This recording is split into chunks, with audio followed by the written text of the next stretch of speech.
Live from the shop. I'm going to give you guys the reasons why people are inconsistent and why they can't run their own business. And I'm also going to give you 8 ways to fix it. So this is really important. And if you're listening to this first paragraph that I go over right now, it's going to be you because it's everybody, but I'm going to give you the exact parameters. So people are inconsistent because they are complex and multifaceted individuals who may change their thoughts, emotions, and behaviors based on a variety of factors such as their experiences, personal beliefs, and external influences. So that's a lot. So there's basically everyone's got a lot of different stuff going on in their life with different values, opinions, beliefs, and a different environment. When you add all that together, it makes it very difficult to be consistent. And when you're not consistent, you will not get the results that you're looking for. So today's topic of the 8 things that make you more consistent are really important to listen to. So I probably would bookmark this video and come back a couple of times because it's jam-packed full of information to make your life better. It's also an open Q&A. If you have any questions, Holly will grab the mic and ask the question as we go. And additionally, everybody has different goals, values, and priorities. So I'm going to do an aside here real quick. It's really important right now for everybody to think about wins because everyone can appreciate a good win. You want something going on, you want something in your life, you make progress towards it, celebrate that win. Everybody needs wins. That's what this entire channel is about. So this year in 2023, I'm going to really focus on sharing wins from myself and from other people and just keep that momentum moving the positive direction. Okay, so we need clear goals, we need clear expectations.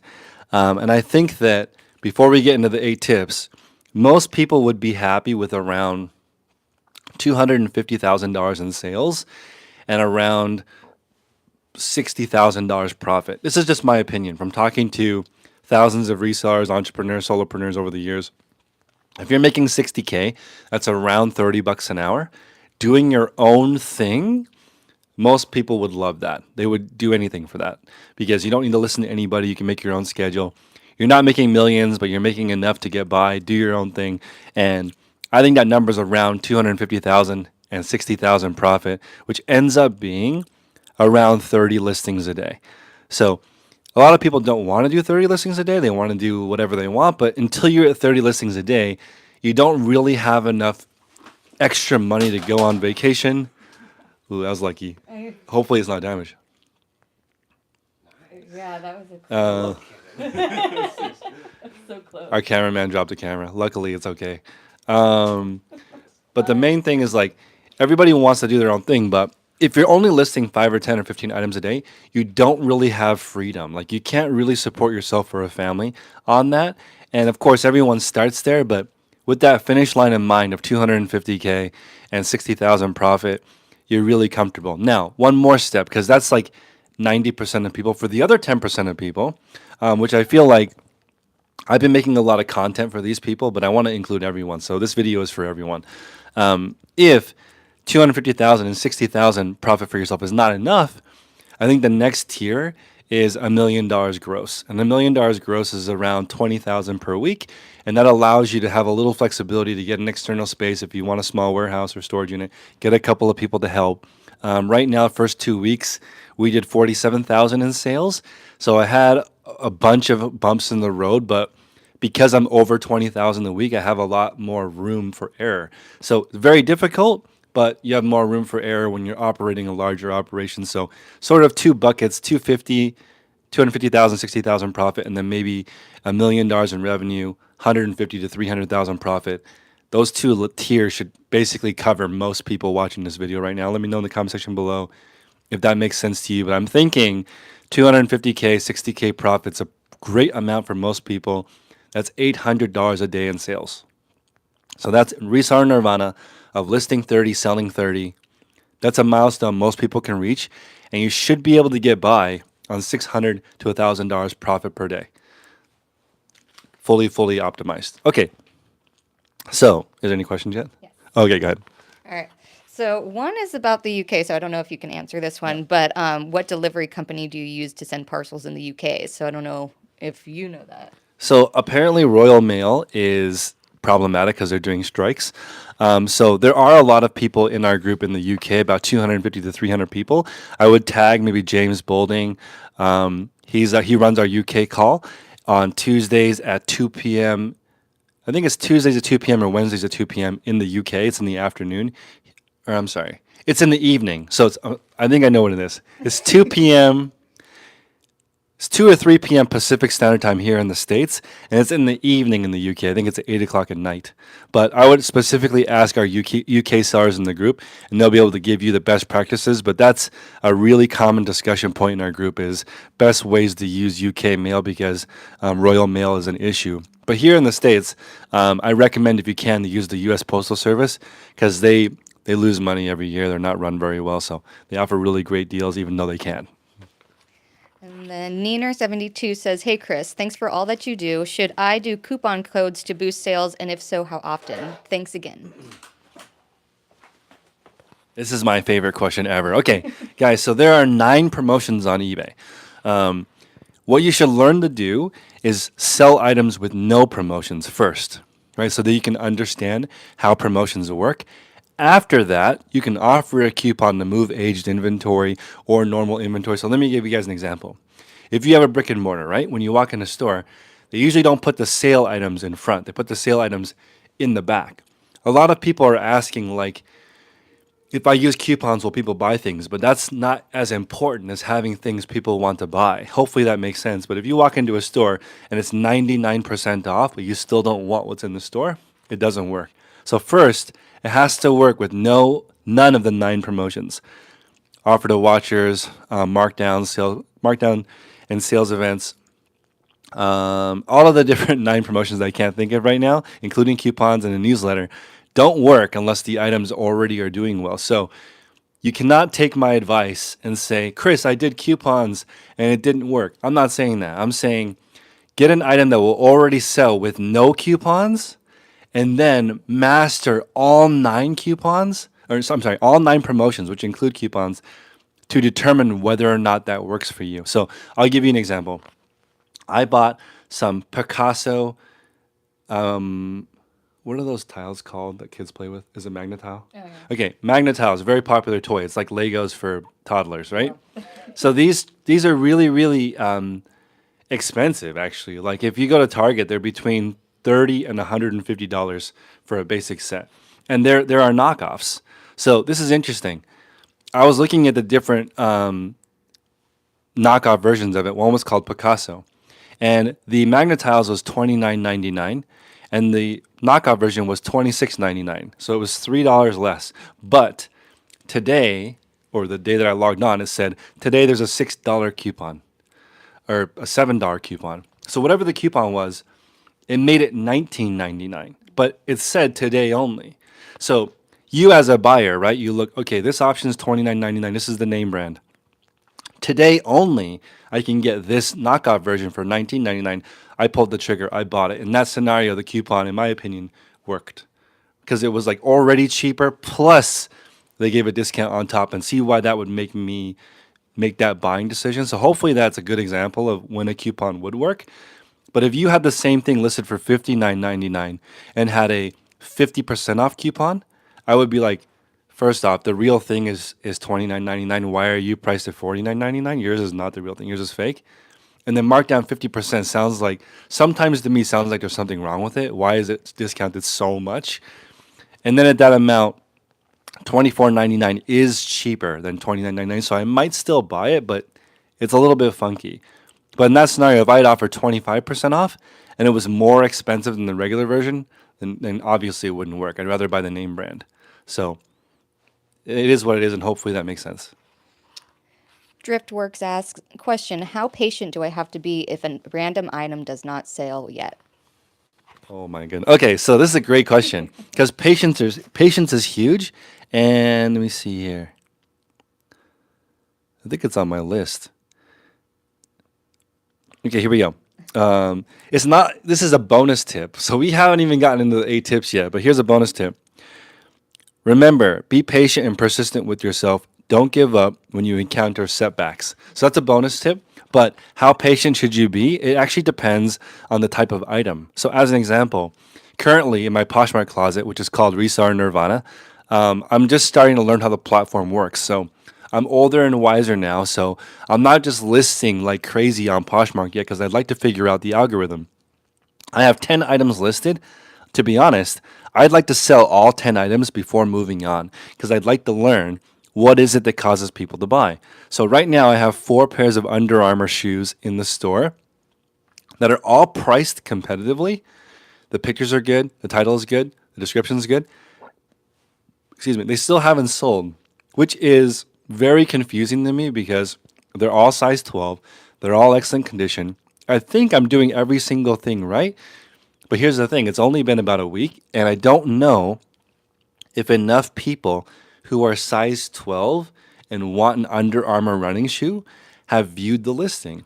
So if currently all the people shopping are size 10 or size 9, then mine obviously wouldn't sell.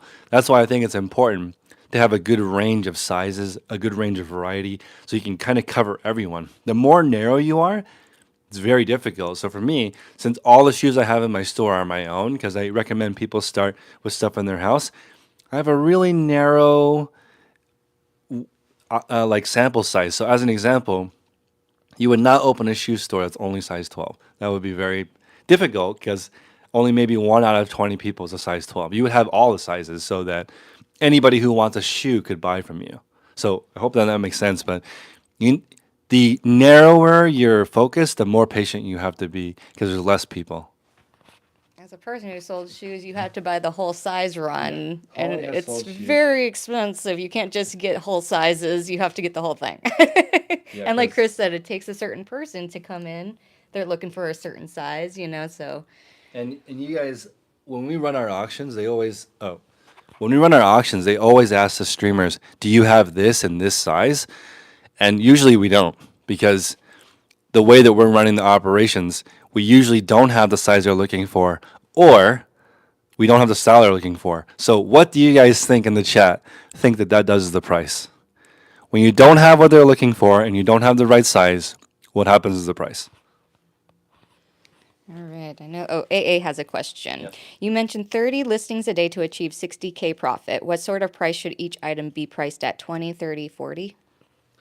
Okay, it depends. So the reason why I say 30 items a day is because it's an average, right? So depending on where you are, so the video that comes out in a couple of days goes over 10 different things you need to think about when you're buying something. Like, is it available? Do I understand the profit margin? Do I understand how to list it? Do I understand how to store it? Do I understand how to sell it, fulfill it? If you don't understand all of those different things, it doesn't work. So even if I were to tell you, go buy this item for $20 for $3, maybe you can't find it. Maybe you can't pay 3. Maybe you don't know how to sell it, so you can't get the 20. So there's so many different factors. So the reason why I use 30 a day is because you can't accidentally do that. You have to have full on planning, understand how everything works in order to sell 30 a day. There's no accidental way to do that. Have to become an expert in what you do. That's why I want to set that goal. We're all caught You're up. good? We're caught up? Okay. We're going to turn the heater back on. Okay, ready? need this.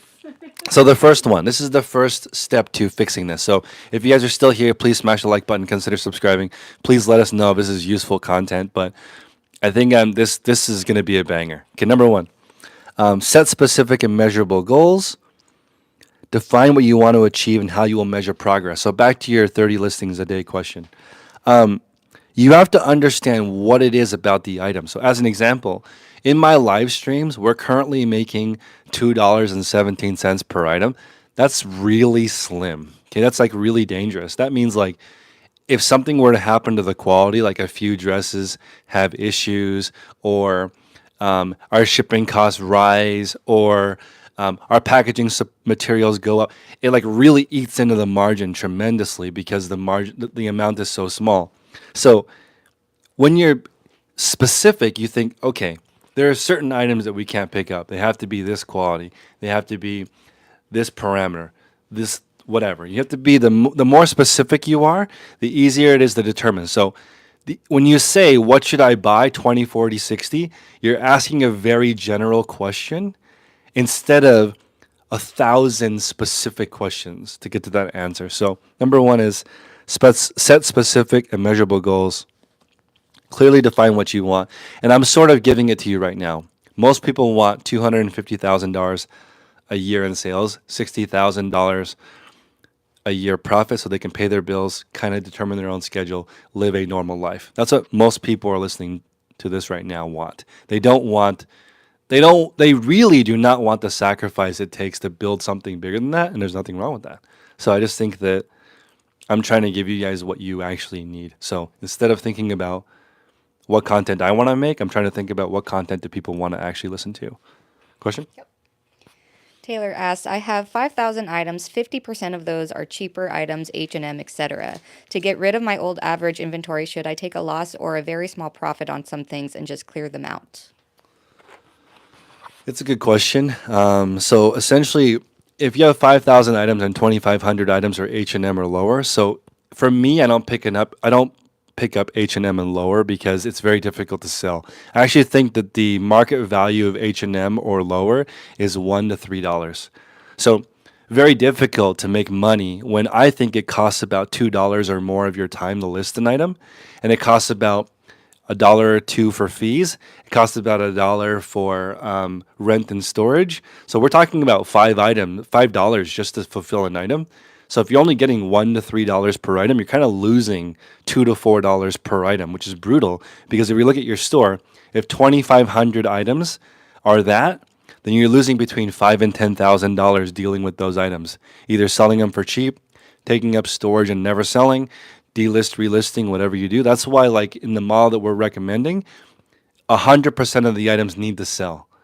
If you pick items that sometimes don't sell, all the numbers I talk about on this channel don't work because you're adding on additional costs that I am not recommending. So in the beginning, you want a small, expensive store. So those of you listening, take heed to this advice. A 5,000 item store where 2,500 items are H&M or lower is very dangerous, especially if they're pre-owned, because H&M doesn't even sell well brand new. So that being said, it's very difficult to do that. I would probably just start over. If I was in that position, I would do what I'm doing with my Poshmark store. List 10, sell all 10, learn how it works, then go over. Otherwise, she's going to liquidate or discard 2,500 of the 5,000 items. It doesn't matter if you sell them for, there's no way to profitably sell 2,500 H&M items. If you're trying to liquidate them, you're going to lose money for sure.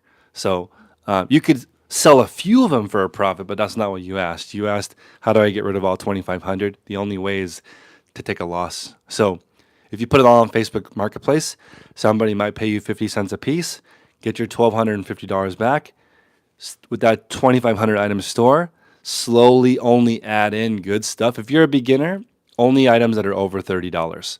If you know what you're doing, start adding in a few lower value items. But if you're just starting, $30 and over is what I recommend because you don't have time to list a whole bunch of items in the beginning, so they have to be good.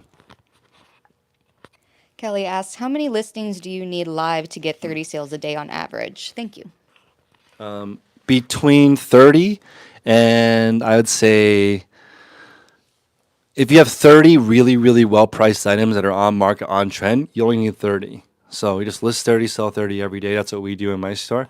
But it depends on what it is that you're selling. So the next video coming out on Wednesday is really important for you to listen to and think about the 10 different reasons, 10 different factors that I use when buying something.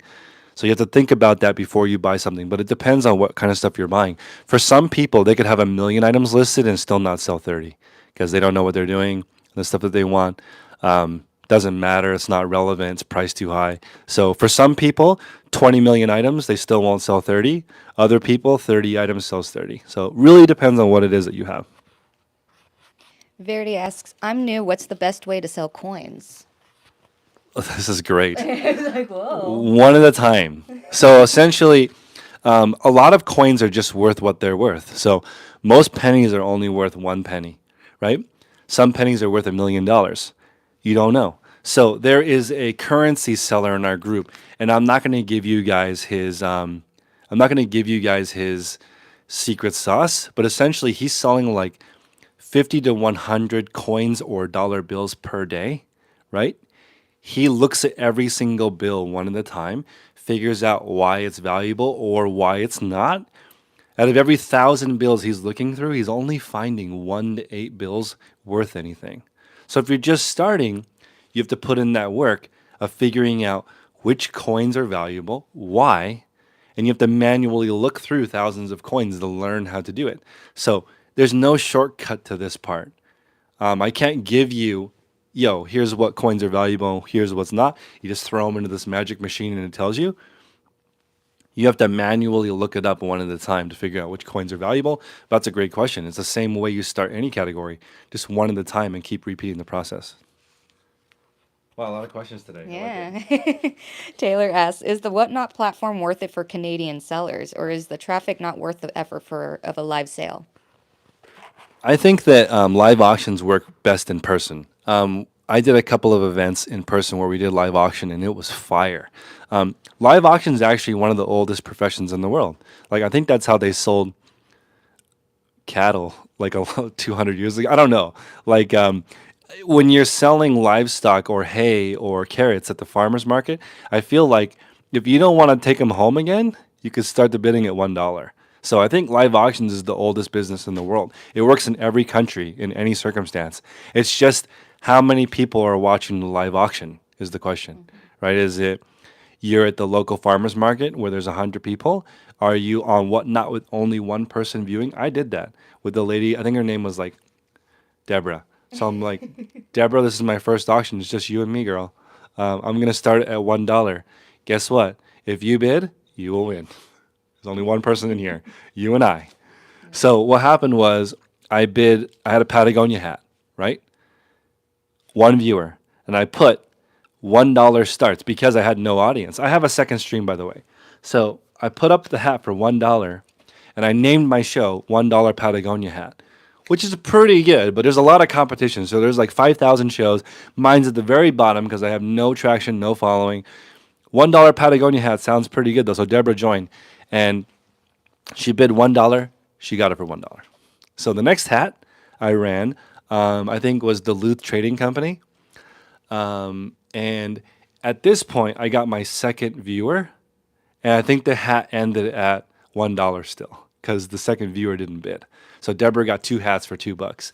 But that's the same in every single auction, every single country. You've got to build up your following. A lot of the biggest e-commerce companies are in Canada.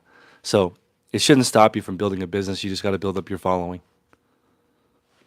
More? Yep, more. Wow, you have 7 more tips and more questions. Driftworks asks, if an item hasn't sold in like 1 or 2 weeks, should I promote it or make change prices? Okay, so it depends. Guys, there's no black and white answer to any of these. It just takes time. So here's the example that eBay gave me. If you're selling a Rolex watch cufflink, right? So it makes the watch smaller or larger. You can only sell that to someone who needs to make their watch larger. Does that make sense, guys? So if you discount it and raise the price or do all these things, but no one is looking for it, it doesn't matter. So like you just have to be patient to wait for there to be a certain number of people who want the item to actually find it. Here's the rub. If you have something that everybody wants and then it doesn't sell, then obviously changing the price would make a difference. But most people who are selling stuff on eBay, not enough people have viewed their item. That's why it requires a larger store. So depending on what, like if you are Tech and Sports, my colleague in the group, he needs 50,000 items in his store to sell 250 a day, which is 0.5% sell-through rate because he has essentially saturated his own market. 50,000 items in the same market can't be a very high sell-through rate. But if you had 50,000 CC Filson shirts, you probably could sell 5,000 a day, which is it's crazy. It's like imagine you sell 10% of your items every single day. You only take 10 days to sell all your items. So you shouldn't. It depends on what it is, whether or not a week or two is good or bad. If you're selling the Mona Lisa, that thing only sells like once every lifetime. Just got to find the right buyer. In fact, it's priceless and also disappointing in person. I've heard It's that only before, like which I'm this- like, it's only huh. like this That's what big. everyone's like. It's so tiny. I'm like, oh. George asks, is it okay to pay up, say, 200 and make about 60 after tax and fees? Guys, I'm okay with paying 100 to make 10. So please point me in the direction that I can get a guaranteed $10 for 100 invested. And I'm all in. I'm all in. That's even my wife is like that too. She's like, I want guaranteed money. Let's not mess with anything that's not a guaranteed sale, right? So when my wife was reselling, she was selling Chloe ballet flats. So like sometimes we paid 300 to sell for 400. We sold out of every single pair because they're so popular, right? Chloe's a really fancy brand. She's like, I want women who are going to an event. They pay all the money and don't care because they need it for their wedding or for a gala or for charity event or something. That's the customer she wants. She doesn't want a customer that buys something for $20 and complains. So it depends on who you're looking for. We sold Chloe's at my old store. Yeah? Yeah, for kids, and people would spend over $100 for Over kids' $100 for kids' shoes Chloe's. that they'll only wear for like 6 months and then they'll grow out of. Devin asks, should I price lower to sell faster or give myself a buffer to make offers? Ooh, I like this. Okay, so I always think you should sell things fast, but the way I would approach it is if it's selling at $10, I would try to sell it at $10 because with how difficult it is to run a resale business, you need as much profit as you can. So it really depends on the amount of money you have, the amount of space you have, and the amount of saturation you have in your market. So if you have like a lot of the items and they're easy to replace, I probably would price below market and offer those discounts. If you are small, I probably would price at market with best offer. That's how I would approach it. So if you're small, all expensive items in your store, best offer, and do the best listing that you can. You have to offer the best price you can with the maximum promotions you can. So I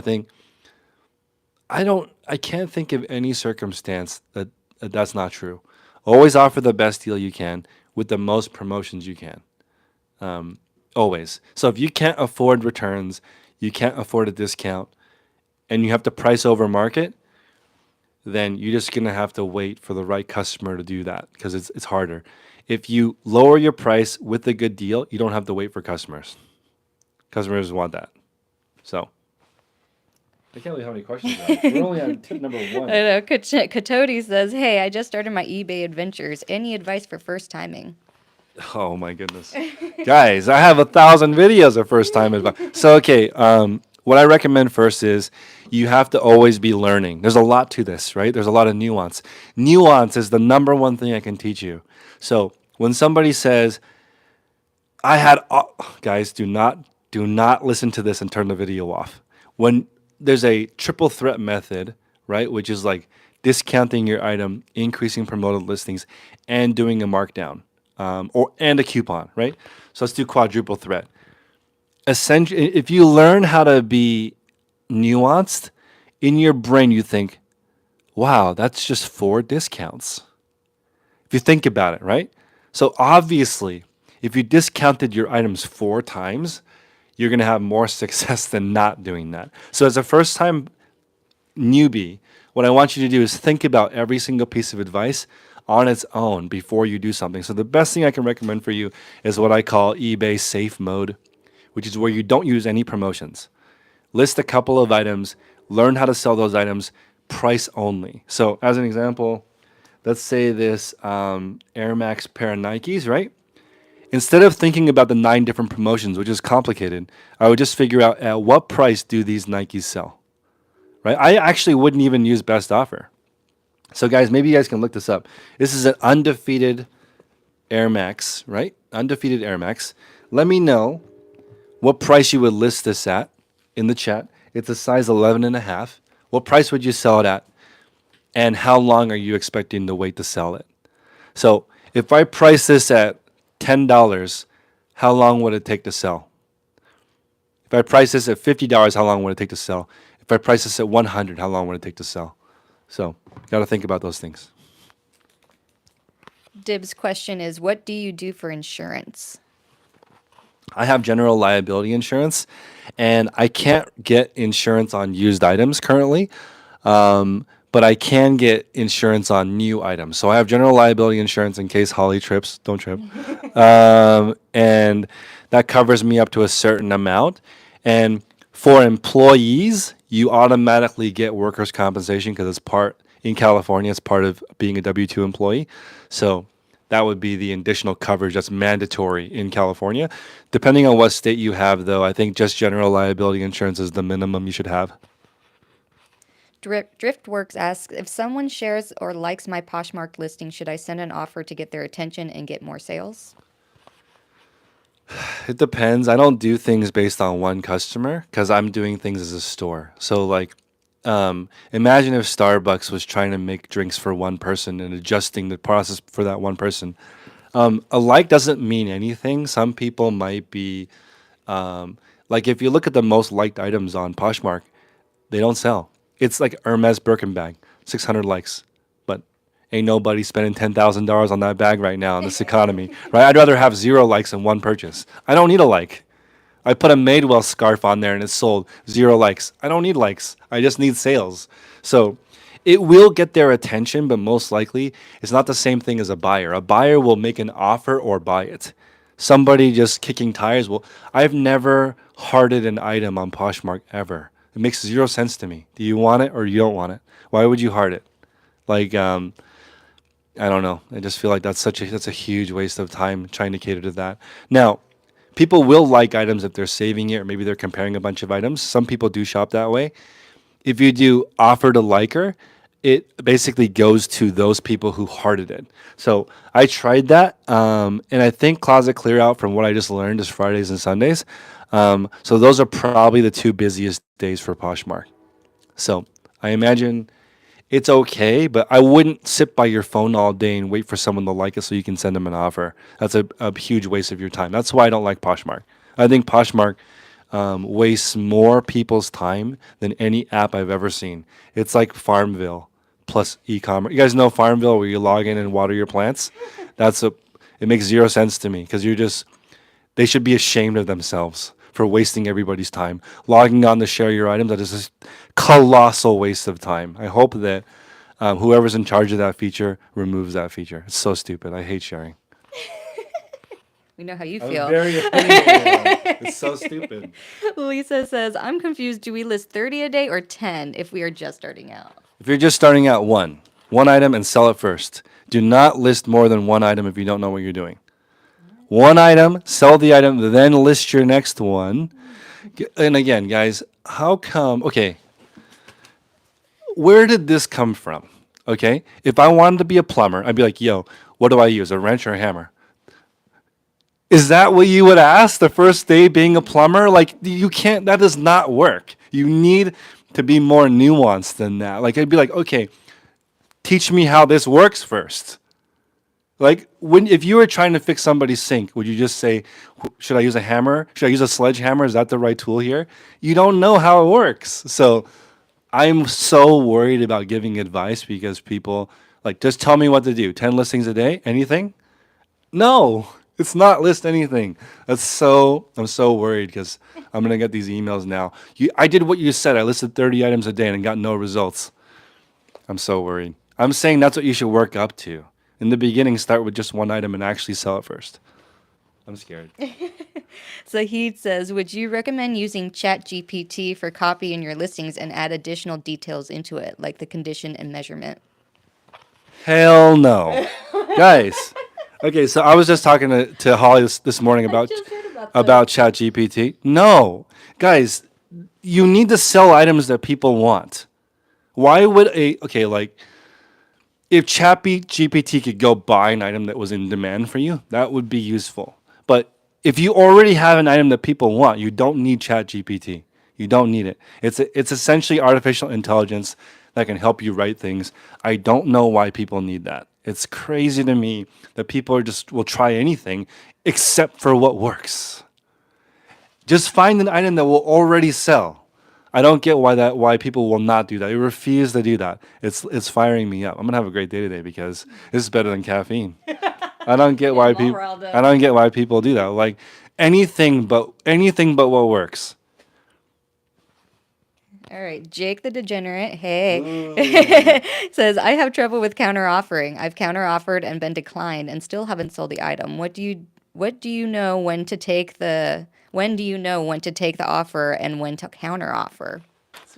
It depends how desperate you are. So, as an example, speaking of bots, there are people on Poshmark because Poshmark sellers are the most desperate from what I've seen.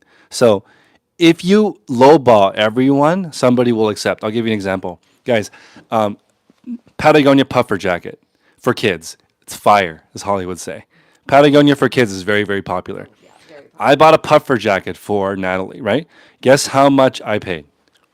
I lowballed 20 people on Poshmark who had the jacket that Natalie, I mean, she doesn't know that she wants it, but I wanted it for her.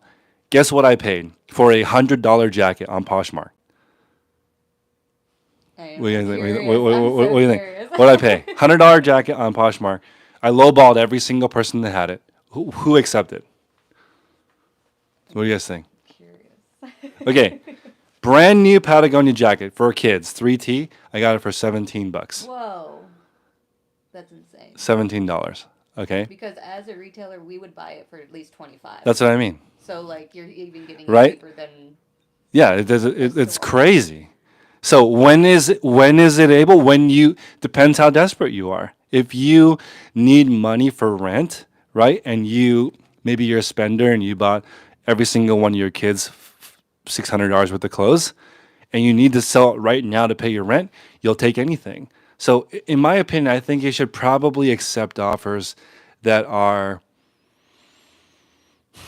like, for example, you wouldn't sell a Patagonia jacket for $2. It's too low. It really just depends on how fast you want to move it and how much volume you're doing and how easy it is to replace that item. So for me at a store, since Patagonia is not giving you that many jackets, I wouldn't discount them. I might just leave them at retail because it's good for the store.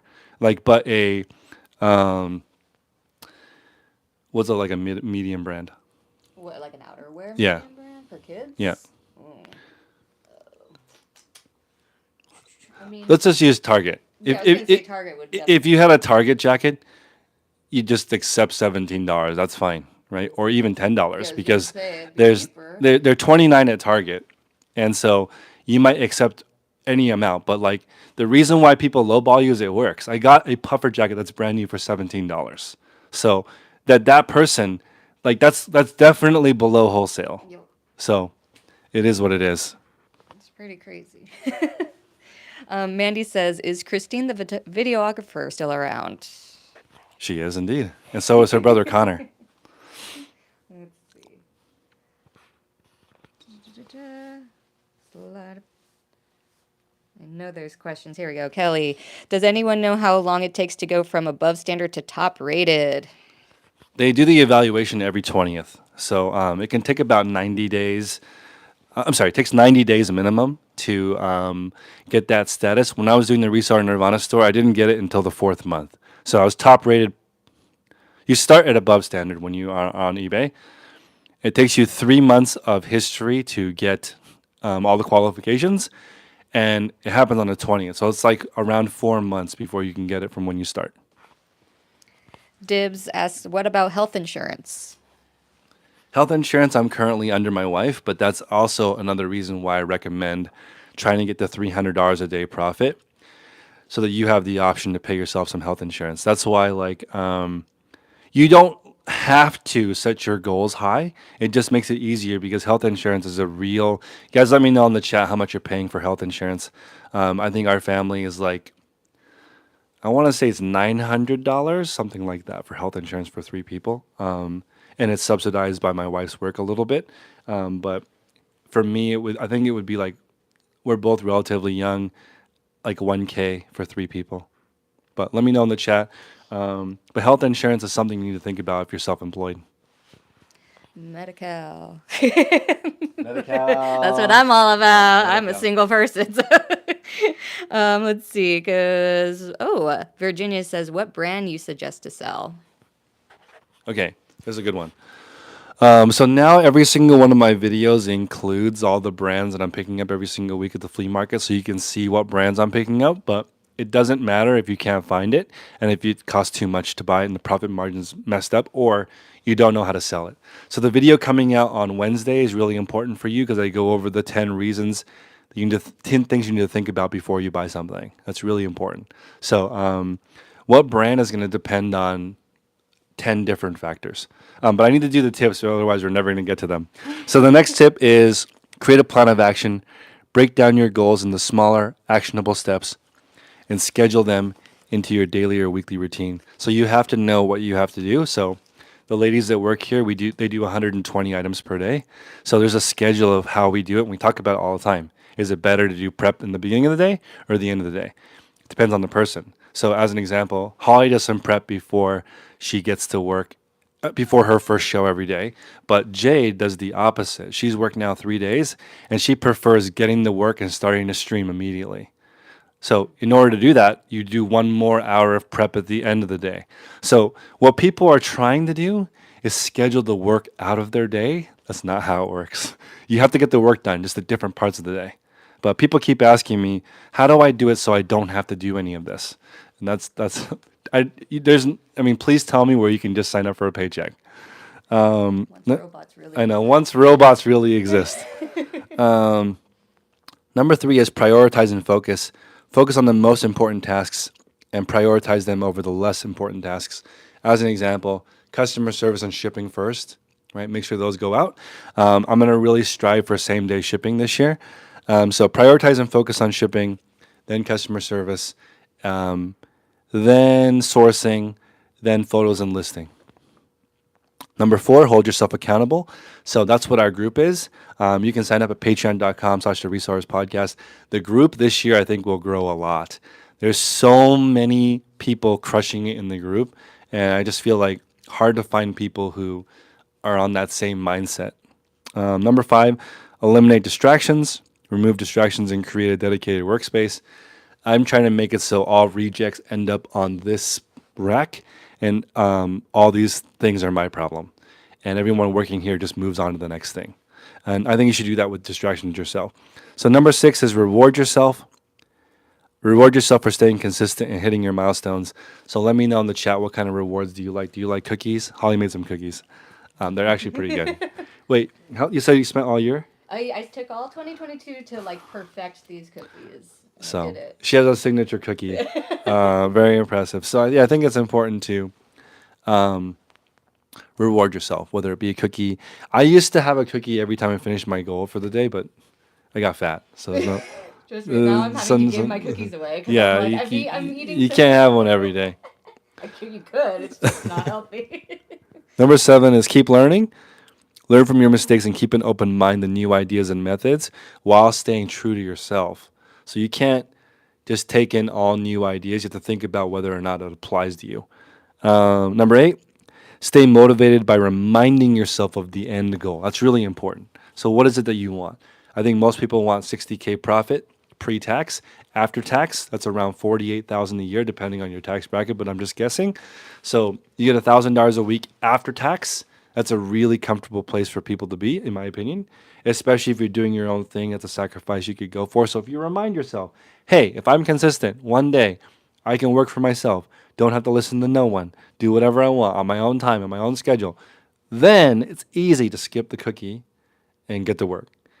But if you don't remind yourself of that, then you'll just eat cookies and not work. So that was the 8 tips. So hopefully you have a couple more questions if you guys have any. Oh, we got plenty of questions. I'm still up here. So, Ayaz says, for selling hyped pre-owned sneakers, do you think eBay or Goat is a better platform? eBay is best, in my opinion, but Goat's still pretty good. Poshmark's pretty good. On live stream, used hype sneakers are great too. Most people who overspend buy hype stuff. So I love that demographic of people who are trying to be cool because they spend all the money. Like people who are practical are the worst people to sell to. Like for me, I'll just lowball people until I get my seven. Actually, to be honest, the $17 was a counter offer. I countered. I mean, I offered $15 through everyone, and one lady counter offered 17, and I accepted. So Her counteroffer worked. Everybody else's counteroffer failed. Just to give you an idea, everybody else counteroffered. You're such a jerk. I want $99 for this. $98 was their counteroffer, but then I just ghosted them. I didn't even respond to $98 and I accepted the $17 one. So, what was the question? For the shoes? Oh no, no, for hype shoes. I love the hype shoe market. I think eBay or that Go? I would say eBay because eBay has more customers. What was the question? Becca says, how much does your insurance cost monthly for the business? People are curious about this. $50. $50 for $1 million of coverage. The Gabaldon family says, can you address your whatnot negative feedback regarding your wholesale boxes? You're at 4.7 feedback, which is very low. I think it's pretty good. It's actually 4.75.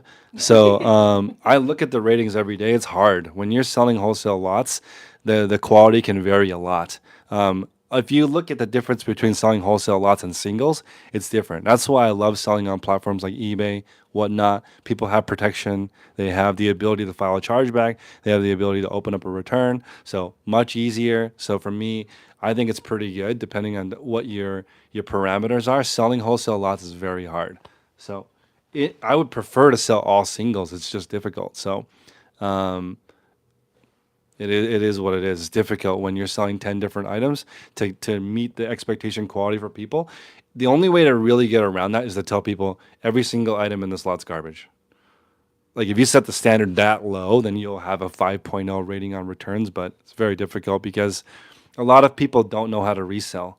So if you don't know how to resell and you're just buying random lots online, you're going to have a horrible success rate.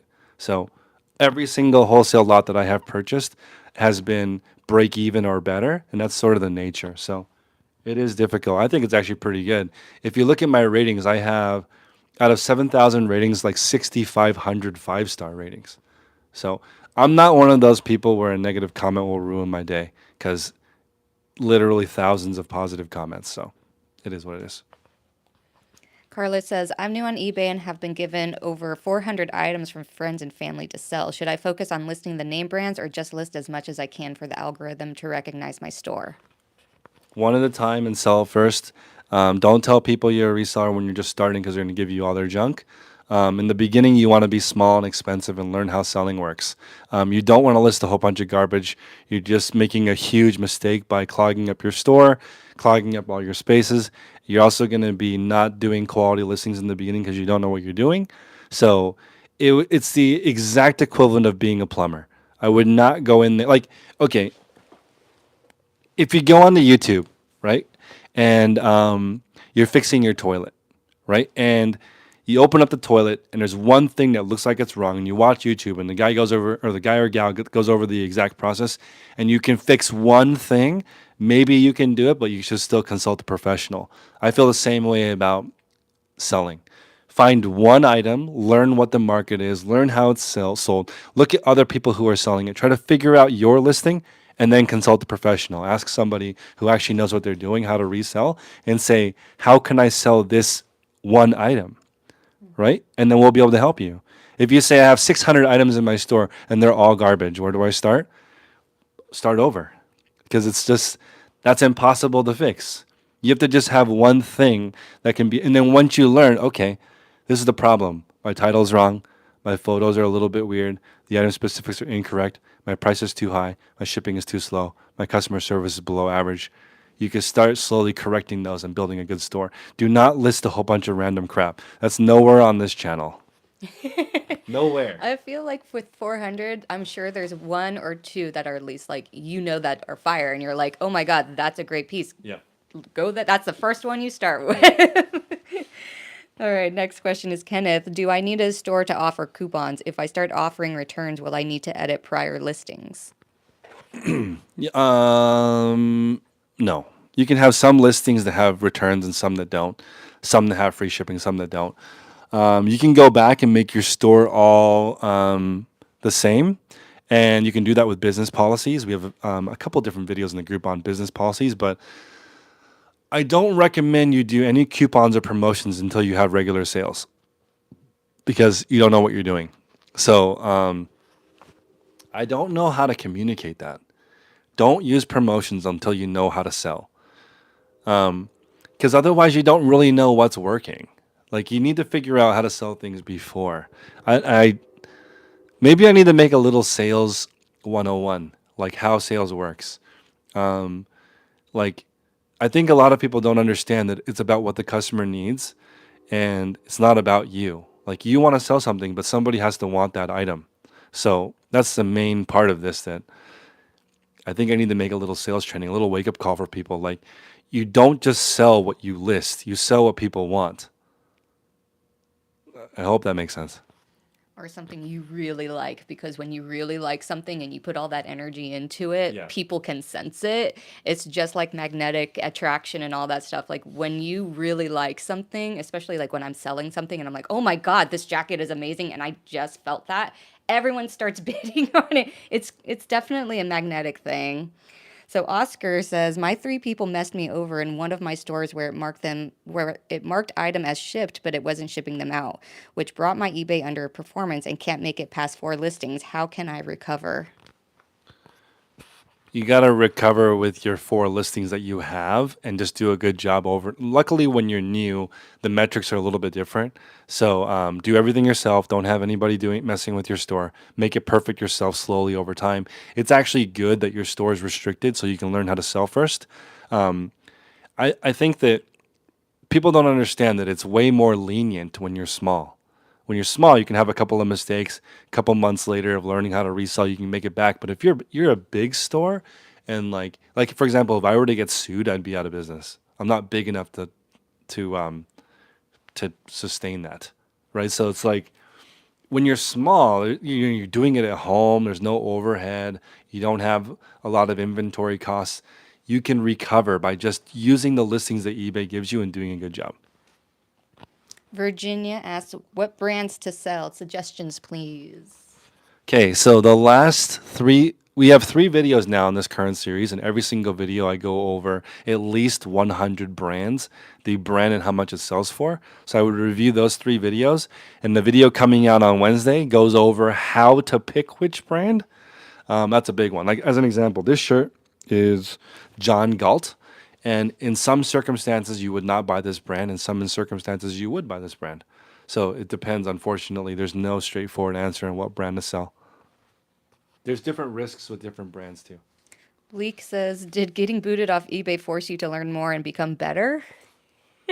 Yeah, definitely. And I do think I'll be back on eBay eventually. I actually don't know of anybody who's been banned on eBay permanently. So I think eventually I will be back. And has it made me better? Yeah, definitely. Everything has made me better. So even when things are going good, it makes me better. When I'm watching a dating show, guys, better. it makes me better. I'm watching Singles Inferno right now, Oh, gosh. and I'm like, there's this guy that all he does is say, "I like you, I love you, you're the best." Doesn't work. Love It bombing. doesn't work because he never one time said, "What do you want?" Never, never. He just says all this stuff on her. She doesn't care. Could not care less. She didn't. Okay, like he said all this crazy thing, right? And then he left. He didn't even ask one question. So I think that's what people are doing right now. What if I just say 1,000 things?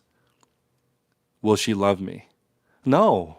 She'll just give you the reasons that she wants. If you meet those criteria, you're done. This is so shocking to me because this guy tried all this stuff, it didn't work, and this other guy says like, "What are you looking for?" And he's like, "I'm that," and she's like, "Done." Hopefully he's He's like, "I'm what you're looking for," and she's like, "What are you looking for?" And he was like very straightforward. He was like, I'm looking for this kind of personality and this type of look, and she needs to be dedicated to her job. She needs a thing that she's passionate about because we can't be hanging out 24/7. We've got to each have our own independent lives so that when we're together, we have something to talk about. He was very clear on what he wanted. It matched her. It worked. The guys that just say what they want or the women that just say what they want and never ask the other person, it's a train wreck. And I love watching that because to me it's the same thing as e-commerce. Because I'm like, you're posting all this stuff that people don't want, and you never ask them what they want, never do any research. You're not going to be successful. I like this show a lot. need to see this I show. love shows. I love shows. Taylor asks, what do you think about building your reselling business into a large-scale brand, i.e. ThreadUp? ThreadUp loses $5 million a month. It's local here in Oakland. It's one of the worst businesses ever. They've done horrible. They're local. They're here in Oakland. Their warehouse is 100,000. I think it might be 1 million square feet. It's the size of 10 Costco's. Whoa. They lose $5 million a month. They're it's one of the worst stores I've ever seen on eBay. So if that's your goal, they nailed it. If your goal is to lose $5 million a month and your listings are horrible, 1 million listings but just sell a couple a day, they might not even sell 30 a day with 1 million listings. So also, who is listening right now and feels like ThreadUp is premium? I haven't heard really much of She that, so. Holly lives here and hasn't heard much of them. I no one's like ThreadUp. Oh yeah, same level as Gucci. No, no one has seen that. It's so difficult to build a brand like that. All of the companies we see, guys, to date, Poshmark and Mercari have still not made a profit. Oh, wow. That's sad. That is. It's been so many years. Neither of them have turned a profit. So if you are in that corporate game and your goal is to raise a bunch of venture capital and get paid along the way, God bless you. But as far as making a profitable business, those companies suck. They're really not doing good. Driftworks asks, how much profit is okay to make for reselling? Like I buy something for $1 and it sells for 10 plus. I think $1 profit is a beautiful thing. You can work with $1 profit. Julia, hopefully she's listening right now. She was talking to me when she was 14 years old. She's probably 18 now, but her goal was $1 profit per item. And her parents are entrepreneurs, so what she would do is go to school, come home, do her homework. For fun, she would do 10 listings a day, and then she would do kid stuff. She even called it kid stuff. She was like, school, homework, listing, soul. eBay business, and then kid stuff at the end. And I'm like, oh. And then her goal was like, her parents told her something very wise. The people who do it the longest usually win, right? So as long as you make $1 profit, you live another day. But if you're losing money, then you'll eventually go out of business. And she said, her words, not mine, I have low overhead right now. I'm living with my parents, and my allowance pays for the goods. Guys, that's really good, right? That's not a lot of situations in your life where it's like that. All your bills are paid. You can't drive yet, so your parents take you to Goodwill, right? Your allowance money buys this stuff. You get to keep all that profit, 100% of it, no bills. So $1 profit is a great place to start. Where was I at 18? I wasn't doing that. JT Mass, is it better to use size with color variations or color with size variations? That's an interesting question. Who's this? Hello. Hello. Oh, hey. Give me 1 second. Let's see. I think it's better to do size with color variations. Let me see. Hey, Maddie. You can start with folding jeans. Cool. Thank you. They're up here. Go ahead. You want another question? Yeah. Okay. At Office Tech asks, is it better to wait for a price or should I sell after a month or so at break, or so at break, even so my listings don't get stale? Do stale listings hurt my SEO and eBay? Yeah, stale listings do hurt your SEO. So essentially, what you want is, I think you should, in most circumstances, for most items, 1 year is a normal sell-through rate. Let me ask you, in your brick and mortar, how long did things take to sell through? It depends on what it was. Yeah, it depends on what. I always jokingly said you have to have a magic 8 ball. You basically get a bunch of different things, and sometimes certain things would sell, and I would be shocked. Like, I didn't think that one thing would sell through. So it just depends, like you were saying, what people need at that moment. Yeah. So I think if most items are seasonal, like It's very well in the kids' world. It was very seasonal. yeah, most things are seasonal. So like if you have sandals right now, it doesn't make sense to discount them in a month because it's not sandal season yet. So it depends on what it is. I think that a year is a true test of. Online is interesting because a year I feel like is a full marination. You got all 4 seasons for people to see it, right? So I wouldn't be discounting items immediately. The reason why I recommend 1% sell through and fast sell through is when you're just starting, it's easier to buy in season.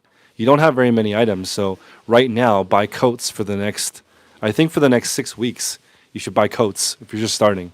Then switch over to more warmer gear. Yeah, especially with spring coming up.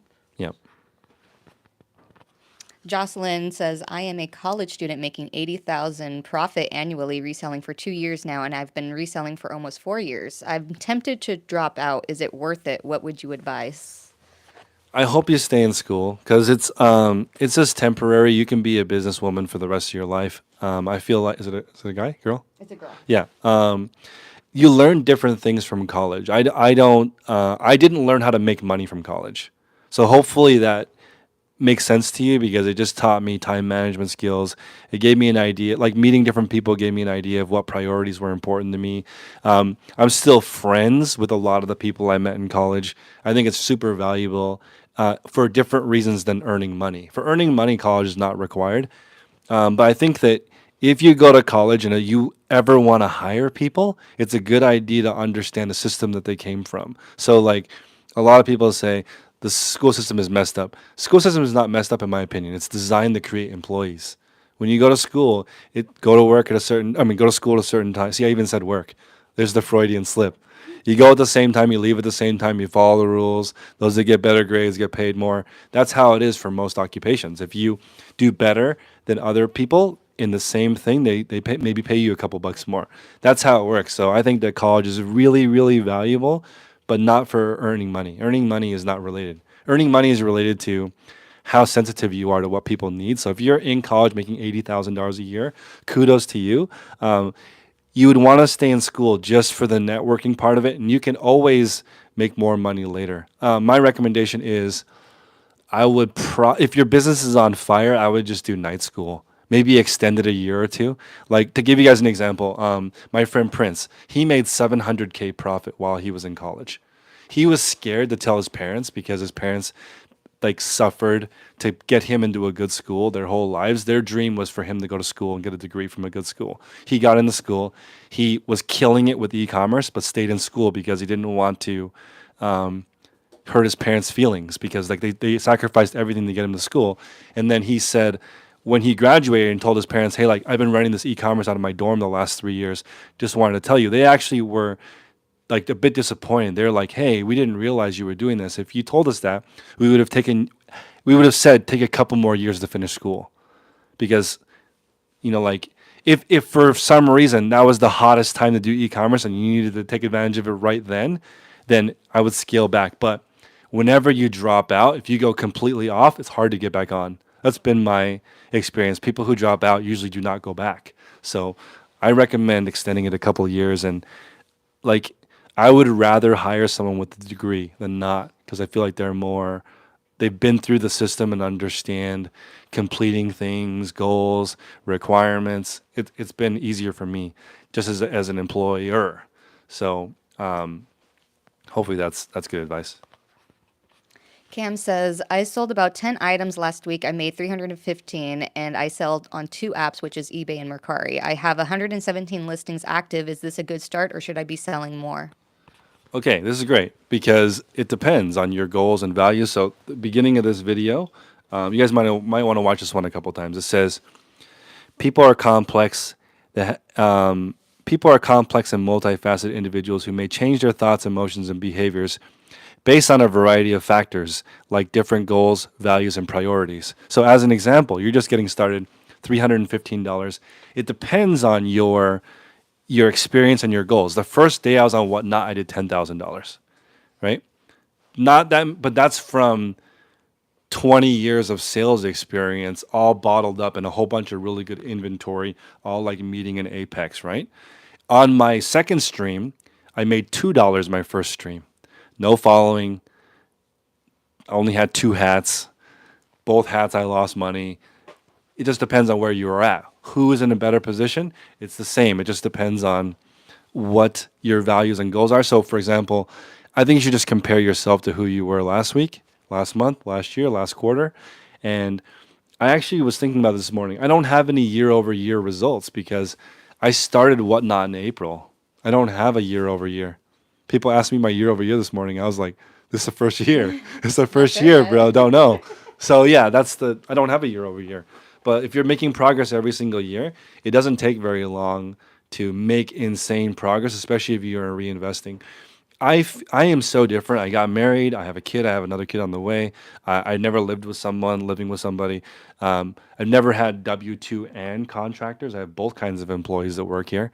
Never signed a commercial lease looking for something like that. Holly has experience with that. But it's just different. Every time you grow, you're different. So just compare yourself with where you were at last year. And if you haven't been doing it for a couple years, you really have zero experience. To be honest, if you haven't been doing something, the same thing for many years, you're not experienced. Like, I don't want a surgeon that's only been doing it for a couple weeks. That's terrifying. You should. This is my first time. Is this where everything's supposed to be? It's cheaper, Does maybe. that look right to you? I don't want that. Veronica says, "Do you have everything sellers in your mentorship group?" Yes, and to be honest, everybody's an everything seller because it's just different levels of everything seller. So, like my shoe example, if you sell shoes, you're essentially an everything seller because you sell every different kind of size and every single brand. It's just more narrow. So there's no one in the group that only sells one thing over and over and over again. The closest would be tech. He lists 250 items that are very similar every day, but they're all still a little bit different. I would say that he's the closest to one thing seller, but everything seller is completely fine. And eventually, the point of being in the group is to narrow down what things you don't like to sell and what things you do like to sell. So there's been plenty of people in the group who've been watching other people, notice what they're selling, switch over because it makes more sense in their area. So there's people who used to sell watches that now sell clothing. There's people who sell clothing that now sell watches. It depends on where you live, your budget, how much space you have. If you're living in a small apartment, I would not recommend selling clothing as a business. It's a great place to get started, but if you live in New York City, it's difficult. You don't have enough space, or the Bay Area. You need to sell goods that are a little bit more expensive generally. And that's true with a brick and mortar. Like when you have your own shop, every little corner is a margin. So, you better be selling that $20 space every day because that's how much it's costing you. Same with you're renting at an apartment. Styles by Tier says, "Hey Chris, how important is it to go back and fix my listings and use uppercase on all words? Is that something I should be concerned about or just make sure the new ones are correct?" All right, you ready? So what you can do is bulk edit 500 at a time. So I don't know how many listings you have, but you can use a website. You guys ready? Convertcase.net. CONVERTCASE.net. That will convert your titles into what's called capitalized case, which is where the beginning of every word is capitalized. It's called capitalized case. The site Convert Case will convert them for you if you want. And it's a really, really, really good time if you're not in the group to join the group and check out the July 27th video on title structure with tech. Figure out how to write the right titles, right? Go back, use Convert Case, change 500 titles at a time. Your whole life will change. So please listen to that advice because it will be life changing. The Gabaldon family says, "Is there any reason why Tech and Sports hides behind the camera? There's no videos out there that shows his face, or who is he?" It's kind of, he shows his face in the group. He does the Tuesday night coaching call, which goes about 8 hours, so 4 to 8 hours. He loves helping people, so he's a relatively private guy, but he shows his face in the group. All of his deep dives on the vintage hats, Ralph Lauren, all of his coaching calls. The video was all turned on. You can see him, but he's a private guy, and I think that when you are the bigger business person you are, usually you become more private. Elon Musk is the one, like, for some reason he's very public, but everybody else, it's very distracting to be out there. So, like, it's very difficult to do a business and talk about it. It takes a whole team actually to do a business and talk about it. That's why most reselling YouTubers only list 8 a day. Have you guys noticed that? Most reselling YouTubers who are good at YouTube only list a few items a day because it's so time consuming to make content. So he's not hiding behind the camera. He also thinks it's funny, so to be mysterious, which I think is cool too. So it's part of the allure. Mr. Carroll says, sometimes I send an offer on eBay and then it gets bought at full price. Should I reach out and offer them the lower price? You can. But Well, don't you want to sell it see, at full price? perceived value is really important. Like I told this story in the morning call. I went to Mont Blanc for the first time. It's a pen store. So I walked in. There was one other person in the store, and there was two sales people, and they locked the door. They only serve one person per employee per day. Like they have to wait. The other people who come wait in line to go in, right? And so the lady sized me up and was like, "Hey, let's go over here and look for pens." And she asked me if I sign a lot of checks at work, and I said no. And she moved me to a cheaper section of the store. So the pen that I was looking at was what's the question so I can remember? The question is, they send an offer on eBay and then it gets bought at full price. Okay, here's the thing. So the pen that she showed me was $4,700. Okay, it's crazy. I didn't even know pens got that expensive. Okay, so there's a limited edition pen. This is too rich for my blood, but $4,700, right? So I think that because I said no, I'm not interested in this. I would be more interested in the regular Mont Blanc pen. And she was like, "You can get those online. Let me show you the door." So on. when I went outside, I looked on eBay. That pen was on eBay for 1,700 or 1,900. It was $3,000 less than at the store, right? But I kind of feel like the person that buys it at the store have a better experience. That's just my opinion. If you're super rich, you go in, a beautiful salesperson, male or female, because they have one of each, and I think that's on purpose. There was a female customer, male salesperson. Me, female salesperson. I think you would feel better paying full price from an awesome rep if you're rich than on eBay $1,900 and it comes in a cereal box. Like that's not a very good experience Cereal box. because that's how people ship on eBay. They have no regard for presentation. You buy a $2,000 pen, it might come in an Amazon box that's beat up. You don't know. Yeah, that's true. So Nicole says, is it difficult to sell when you don't have any ratings? yes, it's more difficult to sell when you don't have any ratings. I think that once you get 10 ratings, it really helps. So be patient, sell a few things around the house. You'll get to your first 10, and I feel like people will trust you. If you have 10 positive feedback, 100%, people will trust you a lot more. So just be patient. Donna's World says, where does a reseller need to be at number wise to join your group? You're okay starting day one. If you are dedicated to learning, then you can join the group. If you're not dedicated to learning, if you've been doing this for a long time, then we don't want you in the group because there's people who have been doing this for 20 years and still have no idea how reselling works. So the goal is to figure out how all the different components work. So I'll tell you what you need to know if you want to join the group. One, you have to want to have a schedule. Like, okay, tell me what I'm supposed to do in the right order. And here's what I have going on with me. Here, I have 4 kids. One has special needs. I'm in charge of taking them to school. I have all these responsibilities at home. I'm in charge of cooking and cleaning. I have a budget of $5,000. This is the amount of space that I have. I've already sold one item, so kind of getting the hang of things, or I've never sold anything before. Any level, as long as you are self-aware of all the different things you have going on, we can really help you narrow down what you're supposed to do every day. But if you ask generic questions like, what do I do next? It's really hard because we don't know your circumstances. So really important to give us as much information as possible. And ideally, you would join the group and find one accountability partner that's around your level. And then you can text back and forth every day. And that's a really good use of your time to find somebody that you can bounce ideas off of. And implementing all the information, like if you guys want to check out the Patreon, there's a video going over the features. It's the link in the description. That video explaining the features is actually half an hour. There's a lot of stuff in the group. So I will listen to that and get an idea of where you need to start.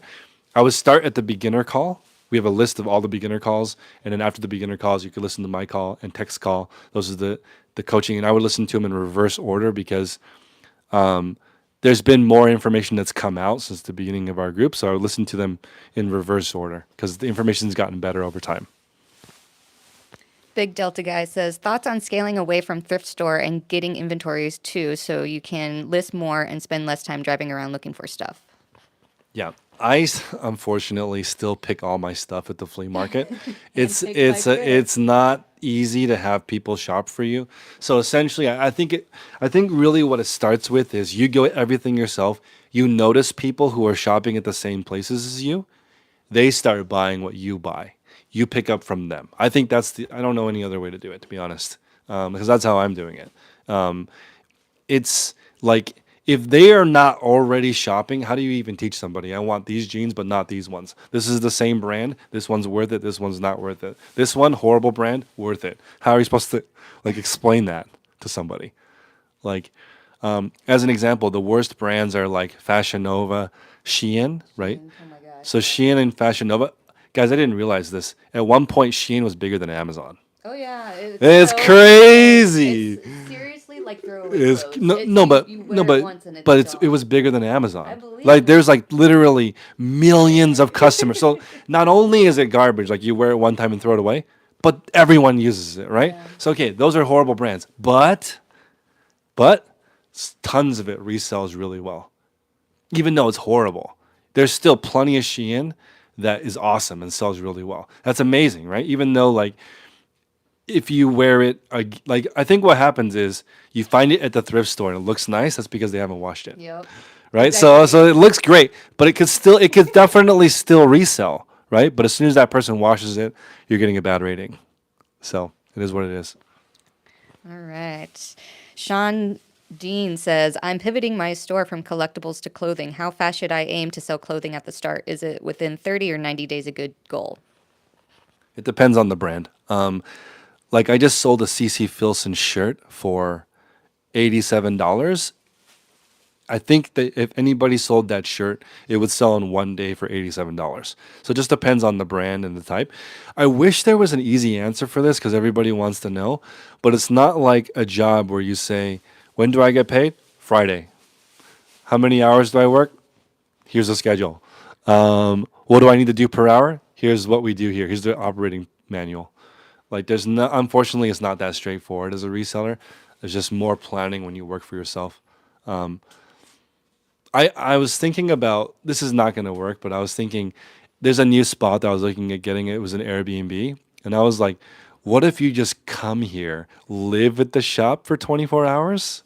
Because I want to do 24-hour stream on my whatnot, and you could just watch it for a day and really get an idea of how it works. Because it does. Me telling you is not the same as seeing it, right? Seeing us list, seeing us photo prep, is just totally different. So. I don't know if people need reselling as a job. Should we get a big 1,000,000 square foot place? And you know that building next to the museum in Oakland? Yeah. That giant building that's always empty? It's like 1,000,000 square feet. What if that was just Daily Refinement Inc. and everybody worked there? And we all did it the same way. I think people would hate it. Because like I'm hoping one day Holly graduates to doing her own thing because that's what people want. So I don't know. My name is Blaine says, thoughts on selling graded cards. I've done well, but I'm looking to do more this year. This live has been really long. You guys still cool with this? I think we've been on here for like an hour and a half. Graded cards are awesome. I have currently about $15,000 worth of cards that are still being graded. They'll be back soon. I love that business. It's fake rarity. So I mean, Rarity. yeah, it's like if you put in a plastic case, now it's worth 100 times more. I mean, Because now it's in a case. because now it's in a case and it's been graded. I love it. I love that. All right.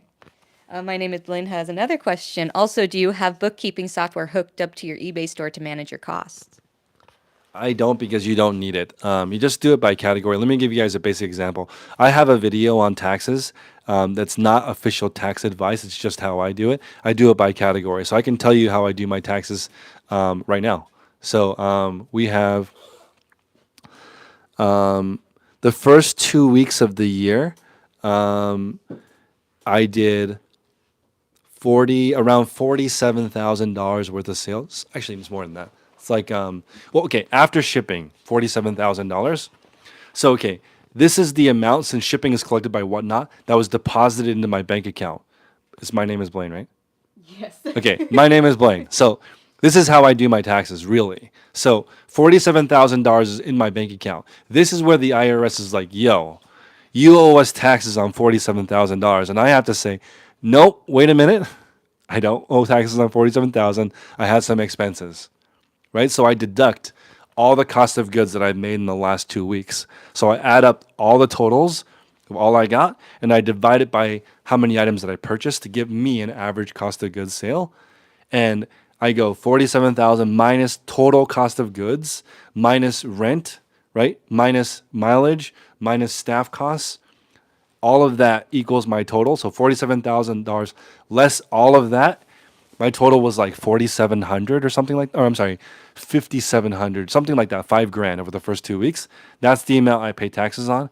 That for me and my accountant is a legit way of doing it. But this is not a tax channel, but you can do it by category. The IRS really just cares about how much went into your bank account and how much is left after legit business expenses. So I don't have a Range Rover that I bought and pretend like I drive it to the post office. None of that. No shenanigans. People do that though. Yeah, I Oh, believe it. my Lamborghini totally a work vehicle. It's not though. Cam says, I sell random stuff and I am planning on getting a storage unit in the future. I make usually $18 or more profit on my stuff. Is it possible to stay organized and clean since it's all random?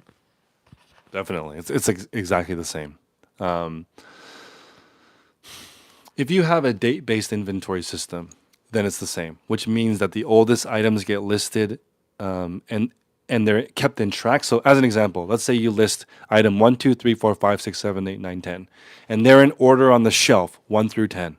It doesn't matter what they are; it still stays organized, if that makes sense. So, as long as they are all similar sized, like they can fit on a shelf, that system would work. It wouldn't work if you sold like a lawnmower, a boat. Those items are too big. You couldn't put them in order. But if you can put them in order, then you can be an everything seller. The inventory system's the same. Because you guys, when you saw my experiment, I sold a soccer ball, a blender, a microphone, a bar of silver. Like every single item was very random. Sounds like it's And it was the same inventory system because it was 1, 2, 3, 4, 5, 6, 7, 8, 9, 10. So it was like soccer ball, blender, bar of silver, and it was like the height difference was crazy, but it was easy to find. And then I found out I can't sell silver on eBay, so I just have it at home. Also, the question is, are you back on eBay? No, I'm not. I'm not. Every time I know. I'm not back on eBay yet, but I'm hopeful. I will be back one day.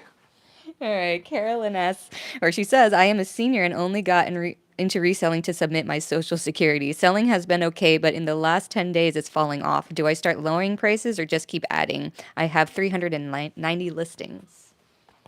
You're still small. What's her name? Carolyn. Carolyn. You just barely started this journey. We're not in business for one day. We're in business for the long haul. I think reselling is the golf of business. You can do it forever as long as you are mobile and physical. If you can move around, you can do eBay. So don't base your results on a week or a month. It's best to base it year over year. So year over year is the best way. And just be patient. It's like no one is good at this right away. It takes a couple years. And then Motwidge says, is that your death pile next to you? Yeah, it is. It's not too bad. My death pile is about 40 items. Thank you for calling me out. I need to knock this out because you know what this is supposed to be? It's supposed to be a locker for the employees that work here, but It changes all the time. it's a pile of random stuff right now. Yeah, maybe I should do a whatnot auction today and just start all these things at $1 so we can get rid of it. We're caught up. We're caught up? We're caught All right, guys, we're going to call it. Thank you, everybody. We'll see you guys later.